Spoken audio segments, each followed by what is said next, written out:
بسم اللہ الرحمن الرحیم۔ باب نمبر 764، اپنی موت اور حیات کی دعا کی کراہت کے ذکر کے بیان میں۔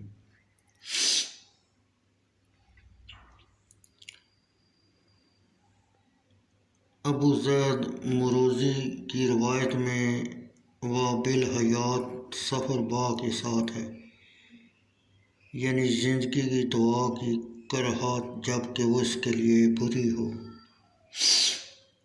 بخاری شریف جلد سوم حدیث نمبر 1273۔ یحییٰ بن سعید قطان نے اسماعیل بن ابو خالد سے، انہوں نے قیس بن ابو حازم سے روایت کی، انہوں نے کہا میں حضرت خباب بن ارت کے پاس آیا،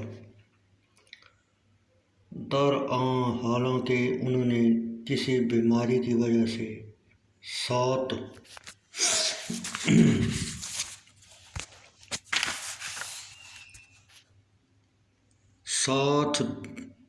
داغ سینگیاں لگوائے تھے۔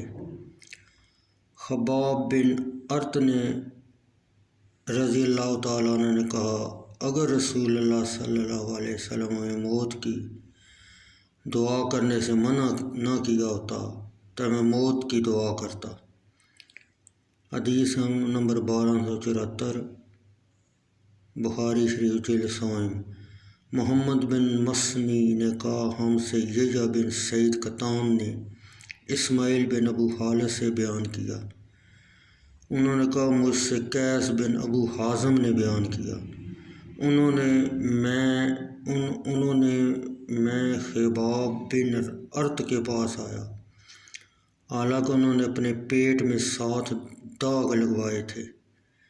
قیس نے کہا میں نے حضرت خباب رضی اللہ تعالیٰ عنہ کو کہتے ہوئے سنا، اگر نبی اکرم صلی اللہ علیہ وسلم ہمیں موت کی دعا کرنے سے منع نہ کیا ہوتا تو میں ضرور موت کی دعا کرتا۔ حدیث نمبر 1275، بخاری شریف جلد سوم۔ اسماعیل بن ایلیہ نے عبدالعزیز بن صہیب سے، انہوں نے حضرت انس بن مالک رضی اللہ تعالیٰ عنہ سے روایت کی، انہوں نے کہا رسول اللہ صلی اللہ علیہ وسلم نے فرمایا، یہ خطاب صحابہ کرام رضی اللہ تعالیٰ اور ان کے بعد سب مسلمانوں کے لیے، تم میں سے